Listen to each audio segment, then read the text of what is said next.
Good evening, I'm Lisa Broom. We begin tonight with the Trinidad and Tobago elections, where the People's National Movement, led by Dr. Keith Rowley, will form the next government of the Twin Island Republic.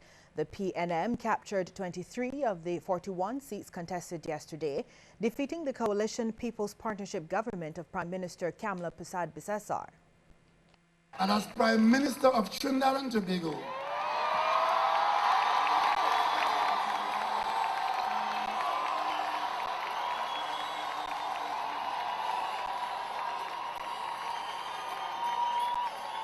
while I would have come from the PNM, I am not the Prime Minister of the PNM.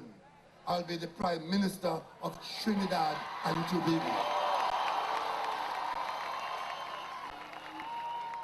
The Prime Minister-elect says he also wants the opposition to play a meaningful role in the socio-economic development of the Republic, given the changing global environment. While we form the government, you of the UNC, you will form the opposition. But we all expect you to act as a part of the government because your responsibility is awesome.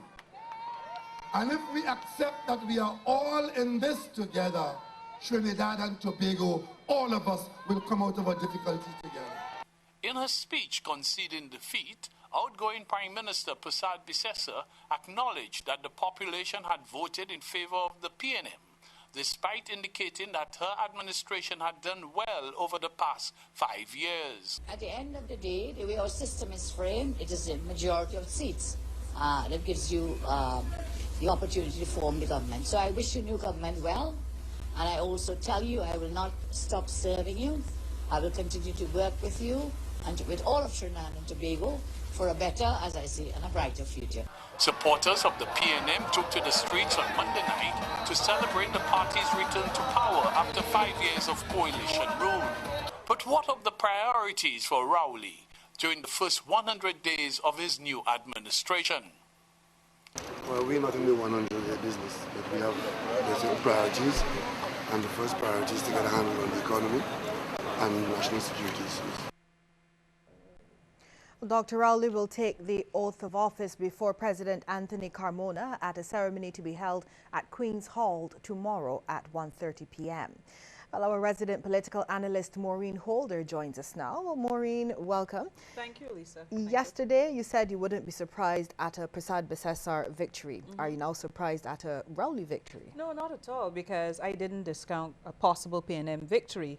You remember my opening comments were it is expected that the PNM should win the elections. However, I justified it based on certain events leading up to the last lap of the election campaign. I felt that the PNM was on the defensive, and therefore it could have placed or poised, my exact words, the People's Partnership in a position to win the election. So it's not a surprise, and congratulations to the PNM under the leadership of Mr. Keith, or Dr. Keith Rowley, I should call him. Now, the outgoing Prime Minister has been at pains to point out that the People's Partnership won the majority of the votes, but the PNM won the majority of the seats. Yeah. What does that say for democracy? Well, that happens under the Westminster, the first past the post system under the Westminster model of politics.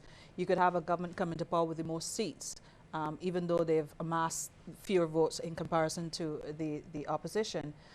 It's something that has happened in time and time again, and I don't know, perhaps we'd need to change the type of electoral system that we have. There's some talk about changing it, to proportional representation, which gives a better representation of the votes cast. I don't know. It has worked so far, and therefore, if it has worked for Trinidad and Tobago and worked for the majority of the Caribbean, English-speaking Caribbean, I don't see why it should change at this point in time. But however, it's a disadvantage of the first past the post system. Now, in terms of what are the main issues going forward, crime and the economy. Just now in the report, Dr. Rowley was talking about getting a handle on the economy, but Precisely. I still don't remember him saying specifically we're going to do X or we're going to do Y. Do you know Precisely. It's exactly. These issues are now being told in terms of articulating a vision and how you're going to take Trinidad and Tobago forward. A lot of the election campaign was fought on personalities, and that's in our discussion yesterday. We talked about the fact that the campaigns were based on Kamala Prasad Bisesar and Dr. Keith Rowley's personalities and a lot of mudslinging. Here, we need articulation now. How you propose to deal with the issues that are going to face Trinidad and Tobago. There's a looming recession based on all reports. How are you going to deal with the falling oil prices and how are you going to fix certain infrastructural problems with the economy?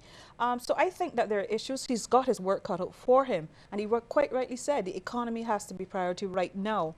And he has to look at ways in which he could save Trinidad or spare it from a recession, from going into further recession. So there's a lot of work to do in terms of the economy, and that's priority. I want to get in Jack Warner. Of Sure. course, he's always a factor. He lost his seat. Is this the end of his political career? Well, you know, with Jack Warner, one can never tell. This man is full of surprises. I wouldn't be surprised if he forms an alliance with the PNM. He's very skillful in that way. It's possible, but we don't know. It's hard to tell. He hasn't articulated his future. He doesn't tell us what he intends to do. But hopefully with Jack, he doesn't disappear. Something will happen. Something will happen. Thank you very much, Maureen. You're welcome. That's where we're going to have to leave it. Maureen Holder, our resident political analyst.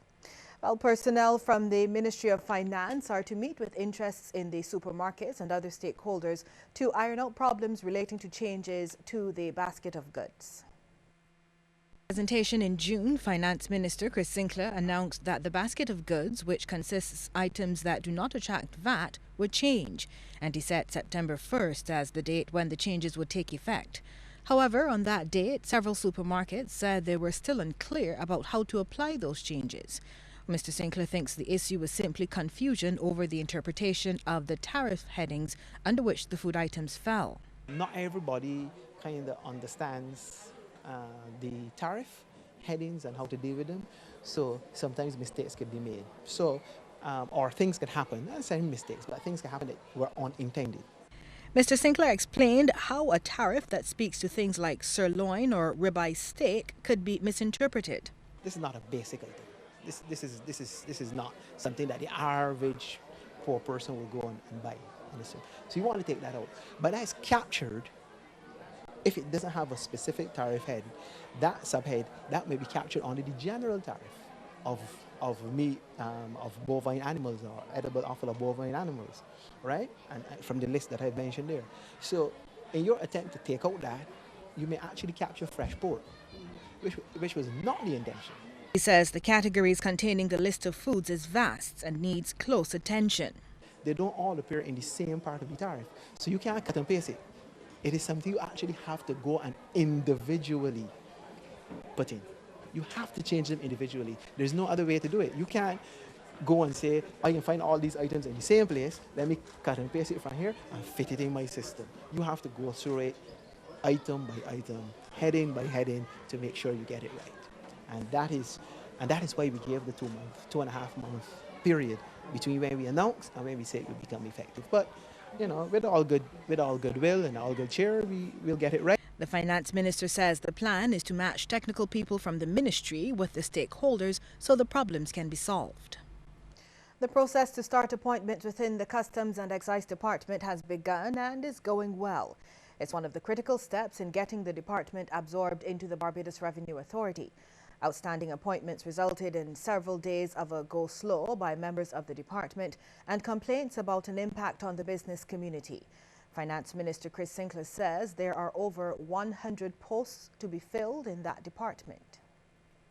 I believe the staff internally in Customs have been circularized as to the appointments, the positions that are vacant and what is required and how you invite in application. And I also think under the law, as it is Public Service Act, those positions of course have to be advertised system-wide, so everybody who believes they have the qualifications, experience and whatever it takes should be given the opportunity to also compete for those positions. The minister has also acknowledged that posts being vacant for years is a structural challenge within the civil service that needs to be managed. He says in some cases a post might be vacant but not available. And sometimes because a position is vacant, it doesn't mean it is available to be filled. So for example, if I'm working in X position and I have been promoted out of my department, say in another department, I act on promotion in a senior position, I am still the substantive holder of X position. Now, Y person may come to act in X position while I am out somewhere else acting. But the person who's at that position can't fill it until it is vacant, because it's still my position. I can't fill the position that I am acting in because the person may have gone on, say, on leave, or they may say study leave for 2 or 3 years. They may come back and go into a different department, but they're still the substantive holder of the position I am acting in. A new Health of the Nation study has confirmed our worst fears. Hundreds of Barbadians are indeed suffering from diabetes, hypertension and heart disease. The survey looked at just over 1,200 people, 764 women and 470 male, 25 years of age and older, from data collected between 2011 and 2013. Chief Medical Officer Dr. Joy St. John presented the findings. We found that the prevalence of hypertension is 41% in adults over 25 years old. That is ridiculously, embarrassingly bad. Next slide. So next we looked at diabetes, again, self-reported previous diagnosis. And remember I told you that we took blood tests. So we did a fasting blood glucose as well. And what did we find? 19% of the population had diabetes. Again, not good news. Dr. St. John presented copies of the report to Foreign Affairs Minister, Senator Maxine McLean, at her office on Culloden Road. That's where a pilot workplace wellness program is underway to help address issues of chronic non-communicable diseases in the civil service. The Chief Medical Officer told the Minister Barbados must reduce the prevalence of NCDs and improve detection of diabetes and hypertension. We got to work on improving our detection early so we don't get the complications. We have to improve our treatment so that we don't have people ending up in an awful state in QEH because they haven't had their treatment early to prevent their complications, to stop the amputations, to stop the blindness, to stop the heart attacks, to stop the strokes. Meanwhile, the Foreign Affairs Minister wants a workplace wellness program adopted across the civil service. Senator Maxine McLean agrees the only sustainable solution to the NCD crisis facing Barbados is prevention. She says that's how this new program works.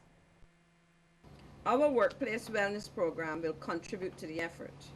It also promises to arrest and/or reverse the negative effects where prevention has not been possible.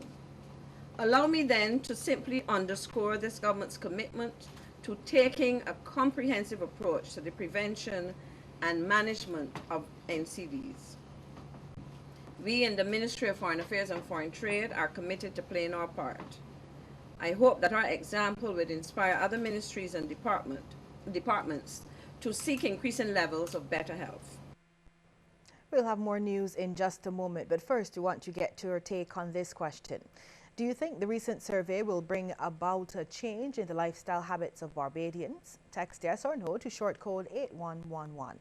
We'll have the results at the end of the news.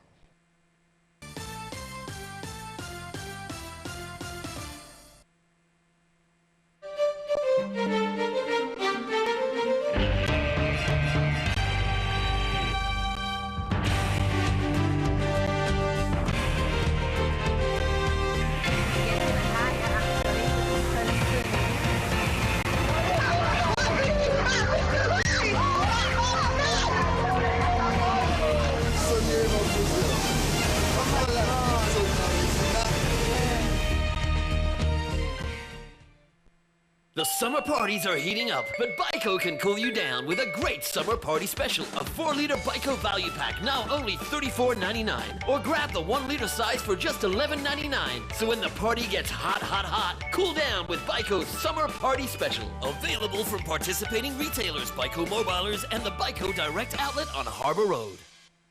Shopping in the sky is simply delicious at our mouth-watering brand new Sky Food Court. Our amazing spread includes Little Pleasures ice cream, coffee, and desserts. Authentic Asian cuisine at Waldy's Walk. Delectable Greek dining at Opa Express. A range of sumptuous Caribbean dishes at Tamarind of the Islands. And the very best of Bajan cuisine and pastries. Compliments Master Chef Peter Edie and his delightful pastry house and Peter Patties. Plus, we've got the world-renowned fast food giant, Burger King. You cannot pass Haggett Hall and not join us for a quick, delicious meal for breakfast, lunch, and dinner at our brand new food court. Only at Sky Mall, where, when it comes to great fast food, there are no limits. Emergency shelters are safe buildings used as temporary housing for people during or after natural and man-made disasters like hurricanes, earthquakes, or oil spills. Category 1 shelters are used during hurricanes or disasters, and Category 2 shelters are used after disasters, once the buildings are in reasonable condition. Going to a shelter should be a last resort, so it's best to make arrangements to stay with friends or family first, as there is no guarantee that any building will remain standing after a disaster. For the full list of shelters, visit www.gisbarbados.gov.bb or www.dem.gov.bb. Be ready. Be hurricane ready.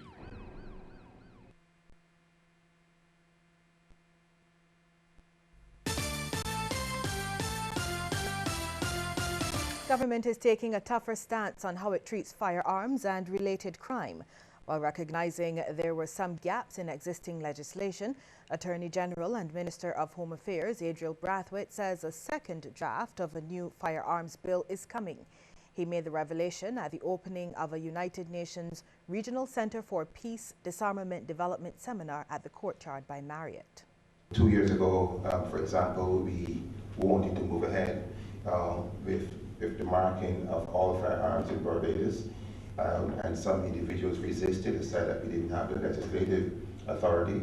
We've gone ahead with the marking of all of our own, and when I say our, I mean the government's own firearms, and it is our intention to address that issue with the new legislation, which, as I said, we will have in Parliament by the end of the year. Mr. Brathwaite says the Commissioner of Police will be given the legislative authority, as he will be the focal point for all firearms and firearms-related matters on the island. He is of the view the matter of firearms and firearm-related crimes must be tackled from all angles. We have to attack this from all angles. We have to attack it from reducing the number of firearms coming to Barbados. We have to attack it from reducing, from looking at our young people to see what has changed that enables them to so willingly and easily take the lives of their fellow men and women. That's a social, psychological issue. We have to continue the training of our police officers and others. Minister of Education Ronald Jones is not satisfied with the numbers at the University of the West Indies, since 20% of the cost was shifted to the students. He says Barbadians must recognize the deficits must be managed. He was speaking to the press on the sidelines of the American University of Barbados School of Medicine's 2015 fall semester orientation ceremony. We can't continue to carry large fiscal deficits. It's going to destroy the entire country. So we're saying we will carry the larger part. The people who are studying, you pay the smaller part. Student Revolving Loan Fund has responded quite admirably. It can cover every single person, and some people wait until the last minute. So, but you have to take care of those who apply before you get to those who wait to the last minute to deal with this. Minister Jones says over the next few months, the various ministries will be looking at ways to increase numbers at the university. He adds that expanding the bachelor programs at the Barbados Community College is being looked at for the year 2016 to 2017. I'm looking at the area of physical education programs, so health and fitness, physical education, sports and recreation, those areas. I'm hoping that They can also go into finance. They can also go into business management. And local and international students attending the American University of Barbados School of Medicine are being encouraged to network. Minister Jones told the students that along with networking, they must also recognize that medical personnel are in a unique position to provide care for those around them. While giving the feature address at the AUB orientation ceremony, Minister Jones made mention of the situation where a toddler drowned as a result of his family fleeing Syria. You are here because some chord, some slight noise has gone off in your being, which says that I can cure the world. I can heal the sick. I can prescribe for the lame and the halt and the blind. And I can demonstrate a humanity that others might not be able to do. It's not easy being a doctor. You deal with sick people. Chief Executive Officer of AUB, Dr. Brower, advised the students to remember that the doctor-patient relationships are important. The patient becomes the captain of his or her ship, and we are just the navigators.